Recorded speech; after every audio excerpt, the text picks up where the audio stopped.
प्यारे बच्चों, 10वीं कक्षा के विज्ञान के 9वें चैप्टर आनुवंशिकता एवं जैव विकास के थर्ड लेक्चर में आपका स्वागत है। इससे पहले सेकंड लेक्चर में हमने मेंडल द्वारा मटर के पौधों पर किए गए प्रयोगों में से एक संकर संकरण के बारे में पढ़ चुके हैं, यानी मोनोहाइड्रिक क्रॉस के बारे में हमने पिछले लेक्चर में पढ़ लिया था। और आज इस लेक्चर में जो है हम द्वि संकर संकरण यानी डाइहाइड्रिक क्रॉस के बारे में पढ़ेंगे और उसके बाद जो है आनुवंशिकता के नियम जो इन दोनों प्रयोगों पर आधारित है उन नियमों को हम पढ़ेंगे। लेकिन आज के लेक्चर के टॉपिक शुरू करने से पहले जस्ट मैं 1 मिनट में एक संकर संकरण के बारे में आपको दोबारा से बता देता हूं ताकि ये समझना आपको आसान हो जाए।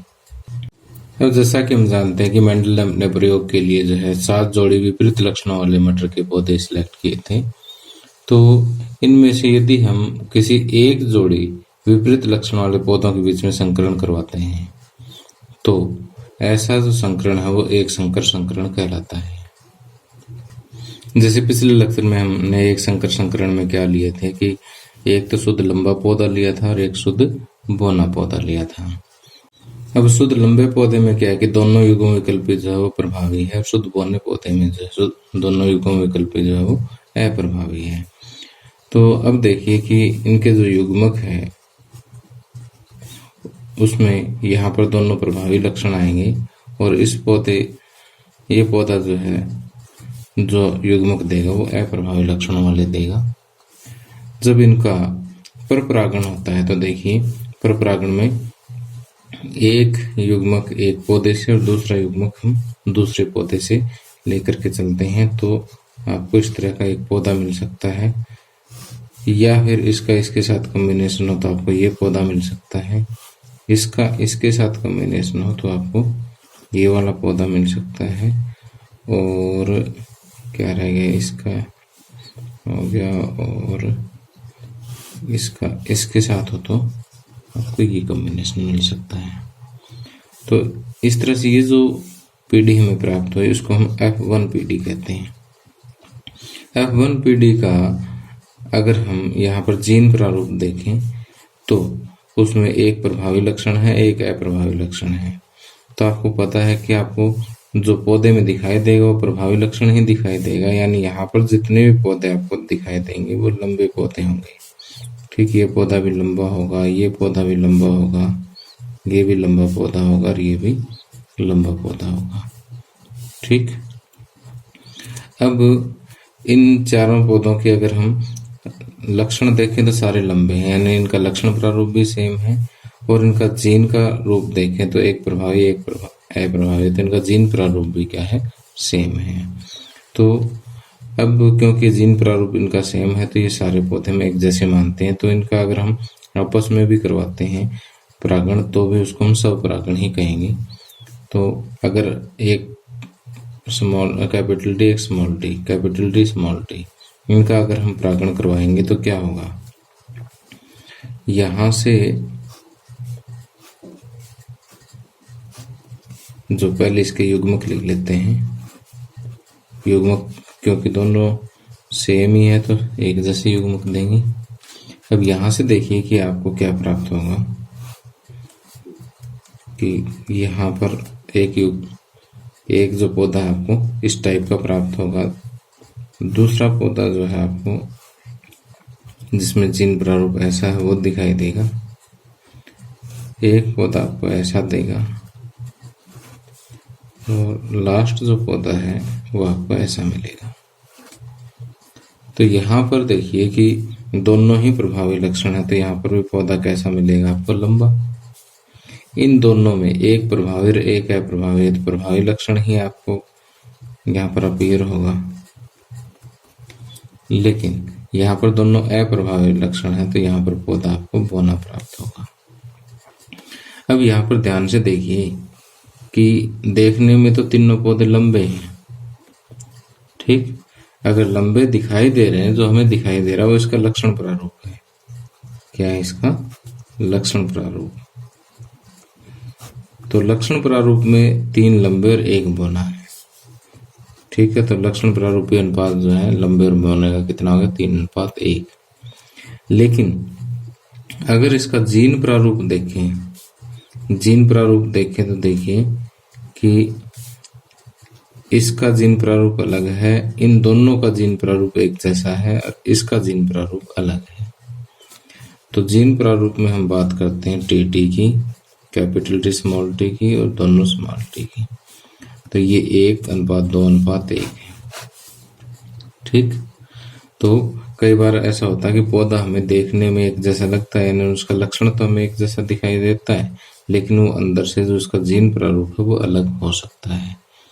ठीक, अब देखिए कि एक जोड़ी युग्म विकल्पी की जगह पर अगर हम 2 जोड़ी युग्म विकल्पी जो है वो लेकर के एक साथ चलते हैं, यानी 2 लक्षणों का एक साथ अगर हम संकरण करवाते हैं, तो इस टाइप का जो संकरण है वो द्विसंकर संकरण कहलाता है। अब आइए एक चित्र के माध्यम से समझाता हूँ कि 2 जोड़ी युग्म विकल्पी के मध्य जो संकरण किस तरह से करवाया जाता है। कि यहाँ पर एक बीज हमने ऐसा लिया जो शुद्ध गोल और शुद्ध पीला हो, यानी यहाँ पर बीज के आकार के जो दोनों युग्म विकल्पी है वो भी प्रभावी है और बीज के कलर के जो दोनों युग्म विकल्पी है वो भी प्रभावी है। और इस बीज में देखिए कि जो आकार यानी झुर्रीदार जो है उसके दोनों युग्म विकल्पी अप्रभावी है और यहाँ पर उसके कलर के जो दोनों युग्म विकल्पी है वो भी अप्रभावी है। तो अप्रभावी को हम स्मॉल लेटर से रिप्रेजेंट करते हैं और प्रभावी को कैपिटल लेटर से हम रिप्रेजेंट करते हैं, ये आपको पता ही है। ठीक है, जब इनके बीच में हम इनका स्वपरागण करवाते हैं तो क्या होता है। अब देखिए कि ये कैसे युग्मक आपको दे सकता है, एक तो शेप वाला और एक इसके कलर वाला। तो आर वाई ही पॉसिबल है, चाहे ये वाला आर ले लो, चाहे ये वाला आर ले लो, ये वाई ले लो, चाहे ये वाई ले लो, मिल जाएगा तो आपको कैपिटल आर वाई। ठीक है, कैपिटल आर कैपिटल वाई मिलेगा। इसी तरह से यहाँ से जो युग्मक मिलेगा वो स्मॉल आर स्मॉल वाई मिलेगा। ठीक, चाहे इसके एक बार लिख दो, 2 बार लिख दो, इसी तरह से यहाँ पे है। तो ये जब आपस में कंबाइन होगा तो क्या मिलेगा आपको कि जैसे R Y small R Y. अब थोड़ा सा लिखते इसको ऐसे हैं कि जो शेप वाले हैं वो दोनों युग्म विकल्पी पहले लिखेंगे और कलर वाले दोनों युग्म विकल्पी जो है वो बाद में लिखेंगे। Capital R small R capital Y small Y. ठीक, तो इस तरह से देखिए कि कैपिटल आर यहाँ पर प्रभावी लक्षण है तो बीज आपको कैसा मिलेगा, गोल मिलेगा। और कैपिटल वाई यानी जो कलर वाला है वो प्रभावी लक्षण है, तो प्रभावी लक्षण कैसा, पीला है। तो अब भी आपको गोल जो बीज है वो पीला मिलेगा। अब देखने में तो ये दोनों ही गोल और पीले हैं, लक्षण तो दोनों का सेम है, लेकिन यहाँ पर इसका जीन प्रारूप जो है वो चेंज हो गया, ध्यान से देखिए। ठीक, अब देखिए कि इस तरह के जो गोल पीले जो हमें प्राप्त हुए F1 पीडी हम इसको कहते हैं, F1 पीडी में जो बीज हमें प्राप्त हुए हैं ना उनका हम स्वपरागण करवाते हैं। अब देखिए कि ये जो F1 पीडी वाला है गोल पीला, ये आपको किस किस टाइप के जो है युग्मक प्रोवाइड कर सकता है।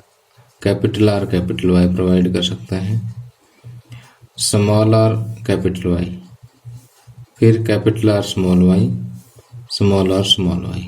इस तरह से आपको 4 युग्मक ये दे सकता है। यानी पहले तो कैपिटल आर के साथ कैपिटल वाई, फिर स्मॉल आर के साथ कैपिटल वाई, फिर कैपिटल आर के साथ स्मॉल वाई और फिर स्मॉल आर के साथ स्मॉल वाई। ठीक, तो 4 आप यहाँ लिख लीजिए, 4 आप यहाँ लिख लीजिए, क्योंकि जैसे आप इस टाइप के 2 बीज लेते हैं तो इस तरह से आपको जो है दोनों बीज आपको क्या देंगे, 4 युग्मक देंगे और उन युग्मकों का जो कॉम्बिनेशन होगा वो देखिए कैसा मिलेगा। जैसे अगर दोनों तरफ ये capital R capital Y capital R capital Y मिलते हैं तो आपको यहाँ पर आर आर वाई वाई ये मिलेंगे और इसमें सभी लक्षण जो प्रभावी है तो आपको गोल पीला ही मिलेगा। इसी तरह से इनका कॉम्बिनेशन आप देख सकते हैं, ये इसके साथ, ये इसके साथ, ये इसके साथ। ठीक, इसी तरह से ये इसके साथ अगर होगा तो R small R Y capital Y. ठीक, और ये देखिए कि स्मॉल आर इधर से आ गया, कैपिटल वाई इधर से आ गया। तो अब देखिए यहाँ पर दोनों स्मॉल आर है और स्मॉल आर किसको रिप्रेजेंट कर रहे हैं, जोड़ीदार को रिप्रेजेंट कर रहे हैं। दोनों अप्रभावी लक्षण थे, यहाँ पर अप्रभावी लक्षण शो हो गया। लेकिन दोनों कैपिटल वाई है तो कलर कैसा हो गया, पीला हो गया इसमें। ठीक, तो इस तरह से यहाँ पर 16 टाइप इसकी 16 कॉम्बिनेशन जो है पॉसिबल है। ठीक, तो इन 16 कॉम्बिनेशंस को आप ध्यान से पढ़ सकते हैं कि जैसे हम रैंडमली कोई भी बीच में से उठा ले, जैसे ये उठा लिया हमने, तो यहाँ से देखिए कि कैपिटल आर, स्मॉल वाई, अब जो शेप के दोनों लक्षण प्रभावी है तो एक गोल हो गया। ठीक, और कलर के दोनों लक्षण जो है अप्रभावी है तो ये कैसा हो गया, हरा हो गया। ठीक, तो यहाँ पर आपको 4 टाइप के पौधे जो देखने में जो है, यानी इसका जो लक्षण जो है वो आपको 4 तरह के दिखाई दे रहे हैं। एक तो गोल पीले हैं, कौन से हैं, गोल पीले हैं, फिर गोल हरे हैं, और फिर जोरीदार पीले हैं, और फिर जोरीदार हरा है। ठीक, तो अगर गोल पीले हम देखें ना तो इस तरह से ये वाले इस ट्रायंगल में आपको गोल पीले नजर आ रहे हैं। 1 2 3 4 5 6 7 8 9 तो गोल पीले हैं, और गोल हरे, ये तीनों गोल हरे हैं। ठीक, अब जोरीदार पीले यहाँ पर 1 2 3 जोरीदार पीले मिल गए, और लास्ट में एक जो जोरीदार हरा मिलता है। ठीक, तो इसके लक्षण प्रारूपी अनुपात की अगर हम बात करें तो 9:3:3:1, जिसको इंग्लिश में फिनोटाइप अनुपात हम कह देते हैं। ठीक, और इस तरह से यहाँ से हम देख करके इनका जो जीनोटाइप है, यानी इनका जीन प्रारूपी अनुपात है, वो भी लिख सकते हैं, लेकिन उसकी इतनी जरूरत नहीं पड़ती 10th क्लास लेवल पे।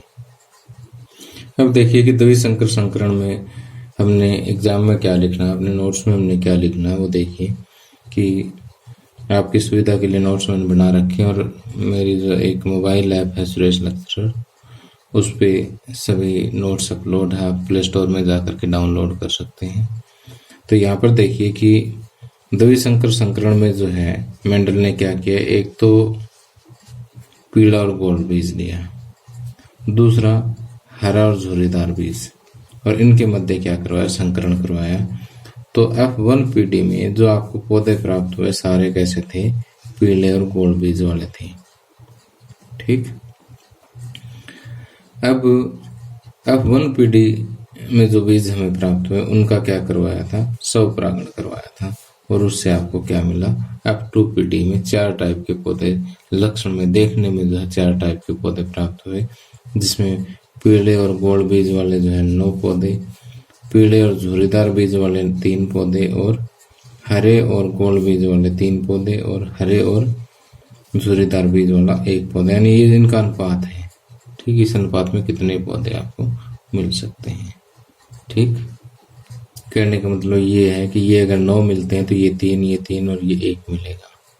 ठीक, और बाकी तो आप कर ही सकते हैं कि जैसे ये 18 है तो ये 6 2 मिल जाएंगे बस। ठीक, यानी ये अनुपात आपको इनका मिलेगा। और जो चित्र मैंने आपको समझाया था ना, उसको थोड़ा सा सिंप्लीफाइड, ताकि आप इसको आसानी से एग्जाम में लिख सको। ये जो कलरफुल सा चित्र है ये आपको समझने में तो हेल्प कर देता है ऐसे, ठीक है ना, ये वाला चित्र आपको समझने में तो हेल्प करेगा, लेकिन इसको थोड़ा ड्रा करना मुश्किल है। ठीक है, तो हम क्या करते हैं कि इसका एक आसान सा मैंने यहाँ पर फ्लो डायग्राम बना दिया है, तो आप इसको देख सकते हैं, चीज़ वही है। ठीक, और ये देखिए मैंने नीचे इसका लक्षण प्रारूप अनुपात भी लिख दिया है, और जीन प्रारूप अनुपात भी अगर आप इंटरेस्टेड हैं तो इसका लिख सकते हैं।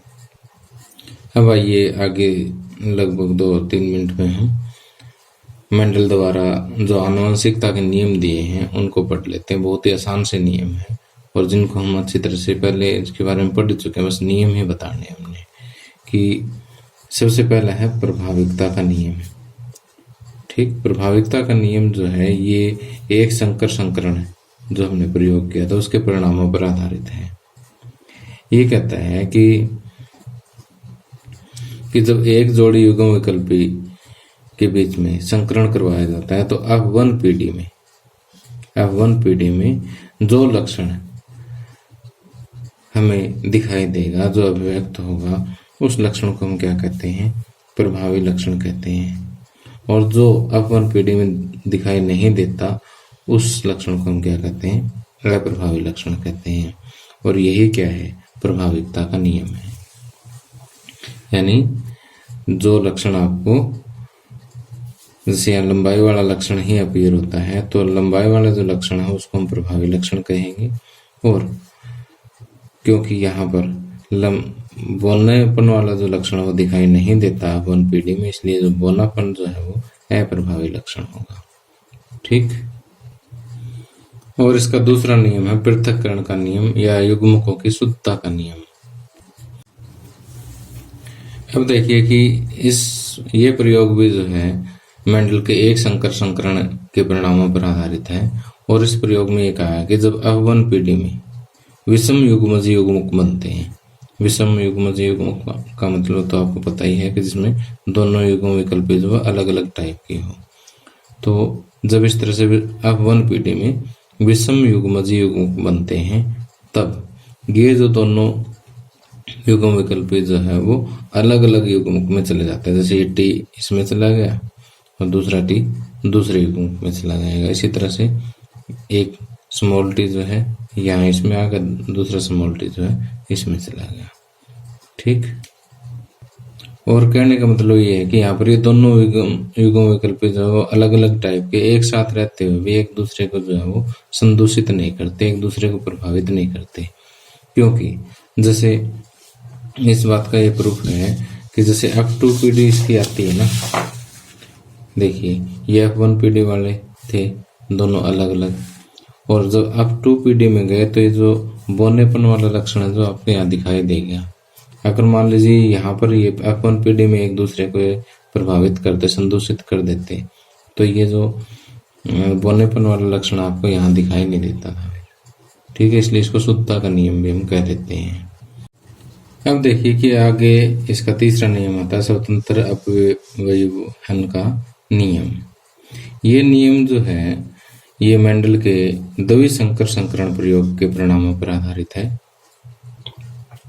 अब ये नियम क्या कहता है कि जब दो या दो से अधिक जोड़ी युग्म विकल्पियों के बीच में संकरण करवाया जाता है तो एक लक्षण की वंशागति दूसरे लक्षण की वंशागति पर कोई प्रभाव नहीं डालती। अब जैसे यहाँ पर एक लक्षण मान लीजिए कैपिटल R ट्रांसफर हो गया, तो इसके साथ दूसरा जो है कैपिटल Y यानी येलो वाला भी हो सकता है, ग्रीन वाला भी हो सकता है। तो इस तरह से जो है हम ये कह सकते हैं कि एक लक्षण की वंशागति दूसरे लक्षण की वंशागति पर कोई प्रभाव नहीं डालती। तो इसी को हम स्वतंत्र अपव्यवहन का नियम कहते हैं। तो प्यारे बच्चों, इस लेक्चर में इतना ही। अगले लेक्चर में हम ये देखेंगे कि जीन जो है वो वंशागति को किस तरह से प्रभावित करते हैं और वंशागति की जो क्रियाविधि है वो किस तरह से होती है, और यहाँ पर जो है लिंग निर्धारण जो है वो किस तरह से होता है। उसके बाद हम एक बहुत ही इम्पोर्टेंट क्वेश्चन पढ़ेंगे कि मानव में लिंग निर्धारण, वो भी हमारे अगला लेक्चर का ही है। तो अगला लेक्चर जो है वो एग्जामिनेशन पॉइंट ऑफ व्यू से काफ़ी इम्पोर्टेंट है, तो उम्मीद करता हूँ कि आप उसको मिस नहीं करोगे। तो आज का लेक्चर मेरा कैसा लगा उसके अकॉर्डिंग आप अपने कमेंट दे सकते हैं। इस वीडियो को शेयर सब्सक्राइब कर सकते हैं। Thank you, have a nice day.